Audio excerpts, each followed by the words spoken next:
بس بہت لمبا بیان ہو گیا ہے, بس 2-4 احکام. اس صورت میں جہاد بہت زیادہ بیان ہوا ہے, خواتین کے حقوق بیان ہوئے, اور دوسرا موضوع بہت زیادہ جو بیان ہوئے وہ کیا؟ جہاد. منافقین کی برائیاں بیان کی گئی ہے کہ یہ جہاد سے جان چھڑاتے ہیں. اللہ تعالیٰ فرماتے ہیں کہ ہم نے جب ان سے کہا فلما کتب علیہم القتال, جب ان پر جہاد فرض ہوا, اذا فریق منہم یخشون الناس کخشیۃ اللہ, یہ لوگوں سے ایسے ڈرتے ہیں جیسے اللہ سے ڈرنا چاہیے. وقالوا ربنا لما کتبت علینا القتال, اور اللہ سے کہنے لگے اللہ تو نے ہم پہ جہاد کیوں فرض کر دیا؟ لڑنے کا یہ کیا کیسے کیا کام دے رہا ہے تو ہم کو ہے بھائی؟ یہ لڑنے وڑنے کی باتیں اللہ تو ہم سے کیوں کر رہا ہے کہ جنگ میں جا کے لڑو؟ اور پھر آگے کہنے لگے لولا اخرتنا الی اجل قریب, اے اللہ تو ہمیں تھوڑے دن زندہ رہنے کیوں نہیں دیتا؟ تو اللہ نے جواب میں کیا فرمایا؟ قل متاع الدنیا قلیل, اے نبی ان سے کہہ دو دنیا کی زندگی بہت تھوڑی ہے, تھوڑے دن زندہ رہ کے بھی وہی ہوگا جو ابھی مر کے ہوگا. اس طرح زندگی سے بہت زیادہ محبت کرنے کی ضرورت نہیں ہے.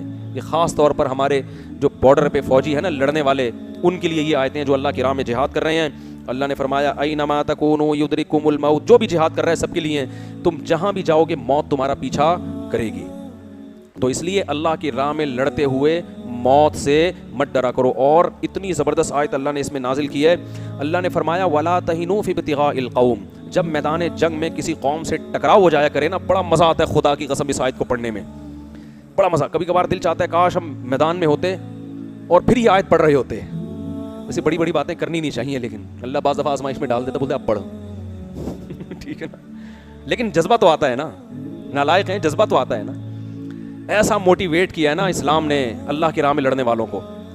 فرمایا ولا تہنوا فی ابتغاء القوم, اے ایمان والو جب دشمن سے میدان جنگ میں الیک سلیک ہو جائے, ٹاکرا ہو جائے, تو بزدلی مت دکھایا کرو, سستی مت دکھایا کرو.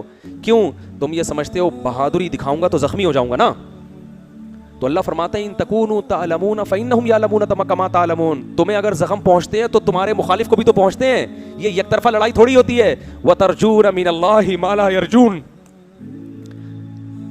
کہا لیکن ان زخموں پہ تم جو اللہ سے امیدیں لگا کے بیٹھے ہوئے ہو, وہ تمہارا دشمن اللہ سے وہ امیدیں لگا کے نہیں بیٹھا, وہ اپنی حکومتوں سے امیدیں لگا کے بیٹھا ہے کہ حکومت مجھے یہ الاؤنس دے گی, میں اگر زخمی ہو گیا, میں معذور ہو گیا, میری پوری زندگی کا خرچہ اٹھائے گی. وہ حکومت جو ان کو بینیفٹس دے رہی ہے اس بیس پہ تم سے لڑ رہا ہے, اور تم سے رحمت کے وعدے کون کر رہا ہے؟ اللہ کر رہا ہے. وترجون من اللہ, تم اللہ سے امیدیں لگا کے بیٹھے ہو, دشمن کو خدا سے امیدیں نہیں ہیں پھر بھی لڑ رہا ہے, اور تمہیں تسلی کون دے رہا ہے, موٹیویٹ کون کر رہا ہے؟ خدا. وہ تمہیں امیدیں دلا رہا ہے. کیسی کیسی امیدیں. آپ صلی اللہ علیہ وسلم نے فرمایا کہ جس کو میدان جہاد میں زخم لگا, قیامت کے دن اللہ اس کے زخم کو تازہ کر دیں گے. اب دیکھو یہ عجیب انداز ہے, ہائی زخم تو ختم ہو جانا چاہیے نا, ہے بھائی, یہ کیسی نعمت ہے. اللہ اس کے زخم کو کیا کریں گے؟ جب قیامت میں اٹھے گا نا تو زخمی کر دیں گے اللہ اس کو. اب یہ کیسا انعام ہو رہا ہے بھائی؟ اگر اللہ یوں کہتے زخم جو لگے گا تو قیامت کے دن بالکل شفا ملے گی, ایسے ہی آؤ گے. نا نا نا, ایسے تھوڑی تمہاری عزت ہوگی. نبی صلی اللہ علیہ وسلم نے فرمایا اس زخم سے خون بہنا شروع ہوگا, اور اس کا رنگ خون کا ہوگا, اور اس کی خوشبو مشک کی ہوگی. یہ اللہ کیوں اس کو زخمی کر کے لائیں گے؟ عزت دینے کے لیے, پروٹوکول دینے کے لیے.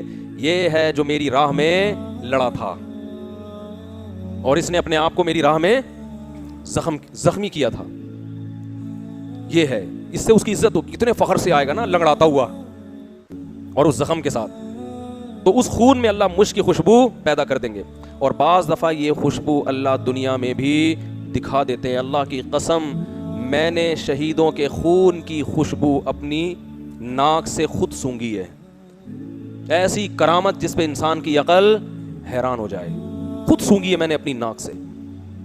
تو یہ بڑا اعزاز ہے مسلمان کے لیے. ہاں, ایسا نہ ہو کہ جہاد کے نام پہ کوئی بھی آپ کو بیوقوف بنا دے اور بم کہیں بھی جا کے رکھوا دے. اس دہشت گردی کا اسلام قائل, کیونکہ لڑکے جب جوش میں آتے ہیں نا جہاد, تو کہیں بھی جا کے پھٹنے کا ان کو شوق پیدا ہوتا ہے. یہ فرق کرنا کہ کہاں جہاد ہے حقیقت میں اور کہاں فساد ہے, یہ فرق کرنا بہت ضروری ہے. اور اس کے لیے علماء, جو سنجیدہ علماء ہیں, ان سے پوچھا جائے. تو جو ہمارے لوگ ملک کی حفاظت کے لیے لڑ رہے ہیں, اس کے تو جہاد ہونے میں کوئی شبہ ہو نہیں سکتا.